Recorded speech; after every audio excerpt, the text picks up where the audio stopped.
So you've received a performance improvement plan or remedial measures, and you don't agree with it. In fact, it blindsided you. You weren't even aware that there was going to be one coming. You had no idea that there were issues, and now you're like being written up for conduct and or performance problems. What do? My name is Tammy Dunnett, your leadership and communication skills coach, and I'm going to share with you a process that will help you prepare your grievance or your rebuttal, whatever it is they ask you to submit by their name. I'm going to help you put that together in a fact-based way that represents who you truly are and not how they see you. Now, before I do that, I just need to address the elephant in the room. Yep, it's on your shoulders to do this. It is your responsibility to have your voice at the table. I know it's going to be a piss off. I might swear in this video because I've been through this a few times, and I'll tell you, it feels like you're going back into the fire every time you got to stand in this space to show another person how the behaviors and the actions are offensive. It seems crazy that you have to do this. I agree. So let's just name that right now. And we're going to step into our authority and our power and our responsibility anyways, because there is no situation too small for integrity. So let's get to that. One of the things that helps me to stay into that power and know that what I'm doing is coming from a place of fairness and just and is aligned with what's available to me is that I've looked at the policies and procedures and I've looked at them and say, okay, well, this is what I've got. What is my next step? So my next step is what I'm allowed to do in this particular situation. So I'm going to exercise my right to follow the process that's there for me. And in this case, we're talking about writing a grievance or rebuttal to a learning plan or remedial measures. Now I'm going to use the framework of the Graceful method. G is your goal or your GPS. Where are you going? R is your route or purposeful planning. A is aligning and realigning with that intention you set with your goal. C is the conversation. That will be submitting the document. And then E is evaluation and reflecting on what you've learned. So let's start with G. What is your goal?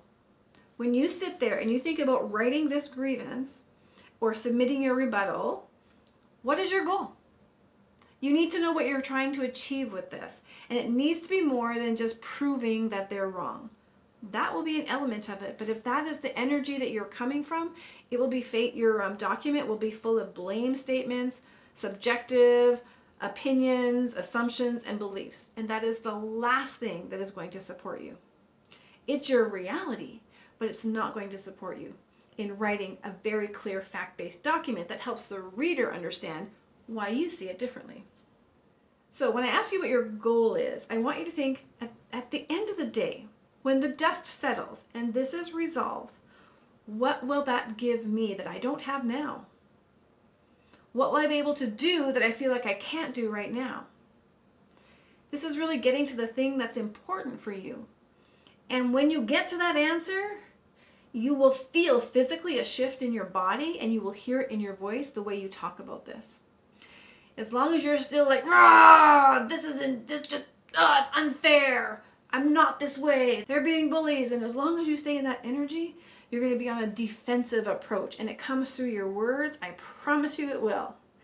So if you could change, if you had a magic wand and you could change the situation, what would it be? Many of my clients come to the position where they just want to go to work in peace. They want to be able to feel safe. They want to be able to be creative and contribute ideas. That place feels different. So you'll know you have the right place when you feel different about why you're writing this grievance. If I want to be able to come to work and contribute, to do the job you hired me to do, to feel like I can share my ideas, I'm filling in this grievance not because I'm mad at you guys, although maybe I am, but because I have hope and I'm going to be a part of creating this culture. And if it doesn't go that way, I'm going to exercise my right to leave. You are in the power seat, okay? So get clear on your goal, all right? So when you can answer what's important to you and what you'll be able to do that you can't do right now, that's really going to change for you, then that's when you can go into the next step. Now, there's another reason why this intention or this goal setting is so important.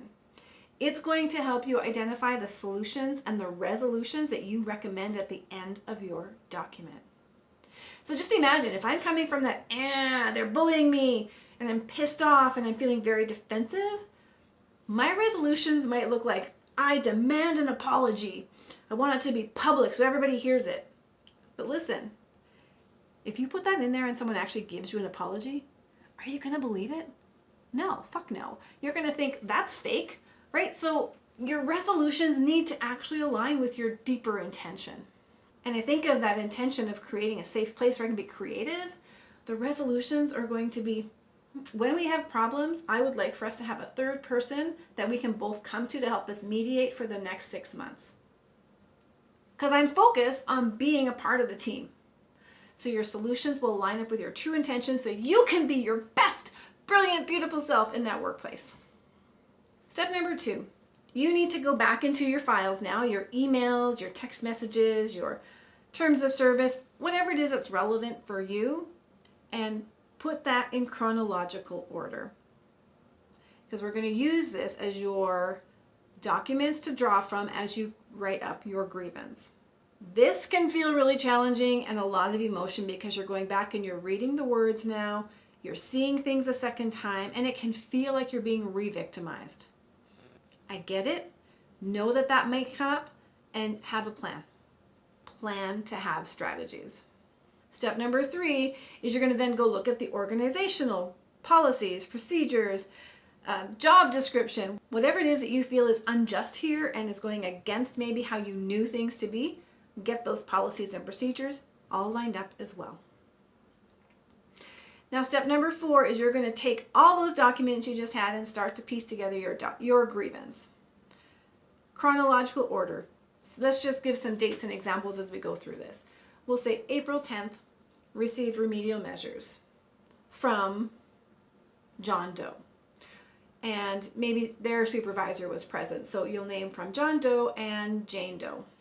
April 10th, same date, let's say. And if it's the same date, you're going to put the time. So April 10th, 10 a.m., received remedial measures from Jane and John Doe. April 10th, 10:30 a.m., signed document under duress as Jane Doe said, you must sign this document even though you haven't finished reading it, end quote. This happens a lot. Leaders will tell you you have to sign it to show that you have received it, to acknowledge you've been given it. And the employee often feels like when they sign it, they are signing agreement. So you want to be clear and indicate that in your document. April 10th, 12:30 p.m., reviewed policy and identified that the grievance is the next step. So then your remedial measures document is Appendix A. You're going to pull that out now and label that Appendix A because that was the first one you mentioned. And Appendix B would be that second document you referenced, which was April 10th, 12:30 p.m. I reviewed X document. This could be a workplace of respect. It could be a remedial measures policy. And you identify that your next action is to submit a grievance if you disagree. Quote, page number, Appendix B. And you're going to go through all of your information just like that. Fact-based, date-based, time and name-based as much as possible. Every document you reference, you don't need to pull that information forward. You just need to label it as an appendix. The biggest mistake here is that we represent our beliefs, our assumptions, and our perceptions as fact. I'll give you an example. April 14th. Jane Doe intentionally called me out in front of my team. This was to embarrass and harass me further. Anytime you are speaking for somebody else's intention, for somebody else's actions, and you don't just state it as a fact, it becomes an assumption or a belief. So how would I rewrite that? I would say, while in a meeting with Jeff and Sarah and Moira, Jane Doe came in and said, quote, period. See Appendix D. If there is any sort of documentation from a colleague to support it, you'd want to make that Appendix D. The more you can strip out those assumptions and see them, the better response you will have on your grievance. It doesn't mean you can't put in an impact statement or a perspective statement, because you can say, Jane Doe came in and said what she said. The impact this had on me was, keep it small. Don't write a long paragraph. They don't need all of that information, but just make it a one-liner. The impact on me was I felt embarrassed, and my colleagues left the room. Then take a break. Okay, woo! You've done a lot of work to this point. You're going to need a break. You've done the hardest part. So give it a night, give it 2 nights, whatever your timeline. You may have 30 days to respond. Give it some time to breathe, give you some distance from it, then come back. You're going to read it again. And you're going to look for those biases, opinions, perceptions to see if there's a place where they can come out. And just fact-based. And you may also ask a friend or a trusted mentor to read this through to make sure it's just fact-based. So you've got your document written, your appendices are ready to go. Now it's time to work on your solution. What do you want to see? We go back to step number 1. The whole reason you started this. That very deep reason that you started this. So now your solutions need to match your intention. So as I said earlier, don't ask for an apology. You're not going to get it, and if you get it, you won't believe it.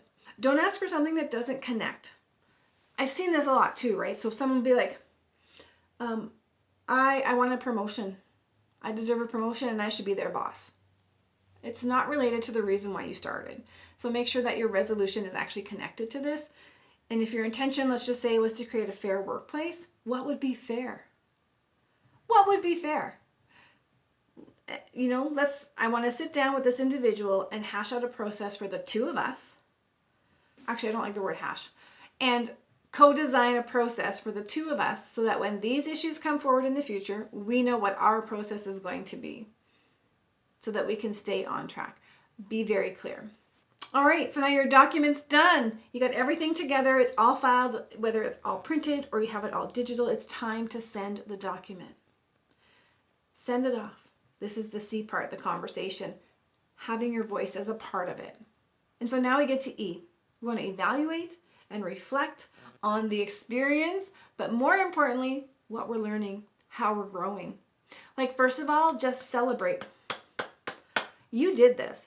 This is freaking hard. So what is it that's working for you? What got you through all that anger and pain and frustration and annoyance? What was that part of you that kept you in that seat? To detail this out, to strip out those opinions, to stay focused on the facts and the objectives and the vision you create for yourself. Celebrate that, okay? I'm like, celebrate that. Yeah, I'm celebrating with you. And also, reflect on the things that didn't work for you. If you decided to lock yourself in a room for 2 full days just to get this done, and that's got you all jacked and hyper vigilant now, what might be different? What would you do differently if you had to do this again? Mine for the lessons. And whether or not you stay in the organization, that's a decision yet to come. I know there's going to be some stories of just leave, don't bother, but that's their choice, right? So you get to be in power for your choice and they get to be in power for their decision.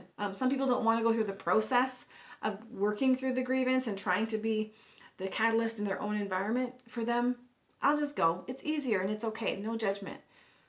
But what I want to know from you is how it's serving you, what you're getting, what you're learning, and how you're growing. Thanks for watching. This is Tammy, your leadership and communication skills coach.